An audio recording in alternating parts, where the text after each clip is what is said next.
Hello and welcome to day 18 of my 21-day challenge, sharing with you some of the things that I've learnt and experienced around ceremony and ritual, leading to what I believe is inner reverence. So today I'd like to talk a little bit about endings and beginnings, and especially as we have the summer solstice coming up. So on Monday is the summer solstice, so that will be the longest day of daylight hours, and the shortest hours of nighttime.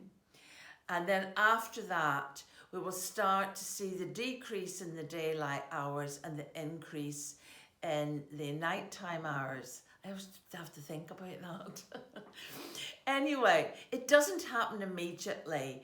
It's a transitional process, and gradually nature shows us that it's preparing for the change and the changing light within.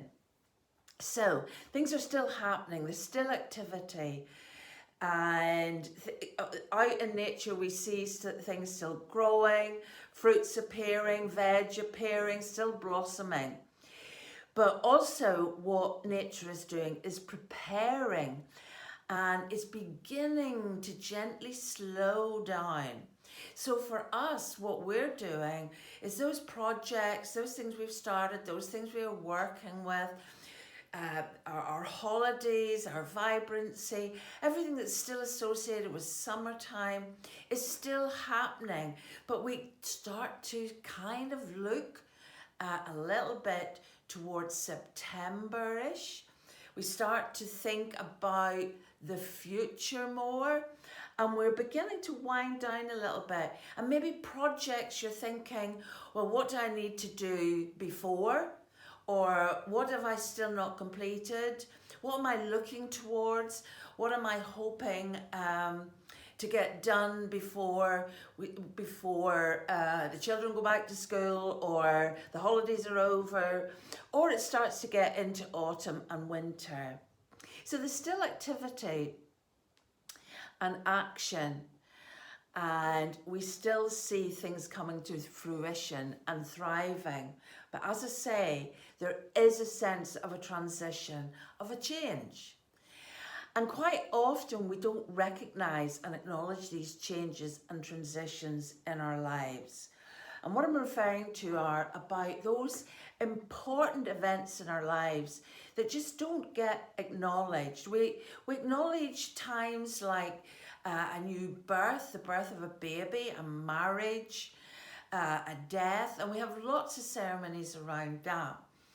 But how about when we move house? Or maybe our children leave and we have to downsize, or you're retiring, or you're giving up an old job to start a new job. Your pet has died, menopause, menarche, where a young girl has her first bleed and steps into the phase of the maiden. There's so many times in our lives, a big birthday is another one, so many times in our lives that we really don't recognise and acknowledge these rites of passage, these big events. Divorce is another one. So that's where I feel ceremony is really important. Acknowledgement, celebration, bringing everything to the event so as that you move from an ending to a beginning, and you take time to take stock, reflect, and possibly plan.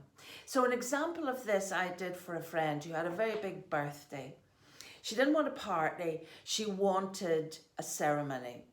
So what we did was we looked at what she wanted in terms of the different phases, her life up until then, the transition, and what she was looking forward to.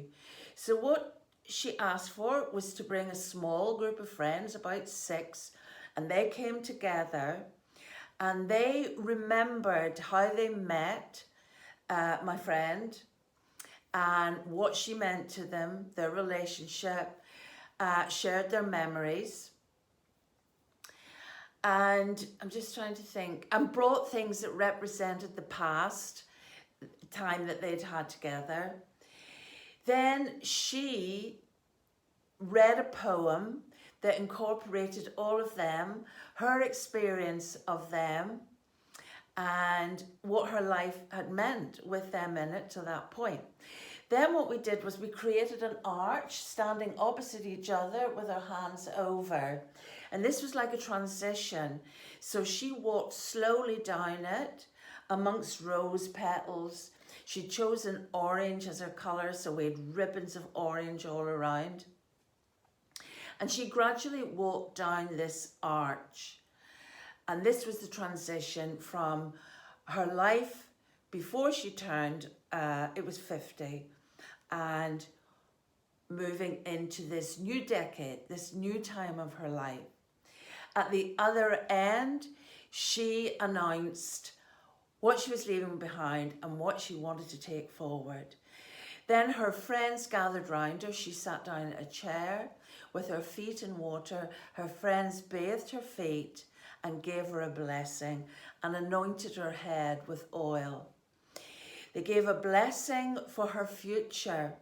Then she walked through another doorway to the outside, and she took with her all that she wanted to take and rejoice and celebrate from the past into her future, and all that she wanted to manifest and create in her future. And she read again something that was special to her. Then we as a group, we sang and we danced. And finally we gathered together and shared food. So that's the kind of celebration you can do. Obviously, depending on what the event is, what the passage of rites is, the ceremony is tailored for that particular occasion. So you can see why these events in our lives are so important. So many things get suppressed, or they just get sort of discarded or dismissed. Important things that have really deep meaning to us.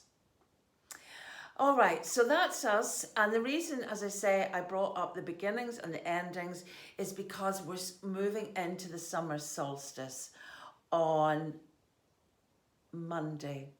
I suppose it depends where you are in the world.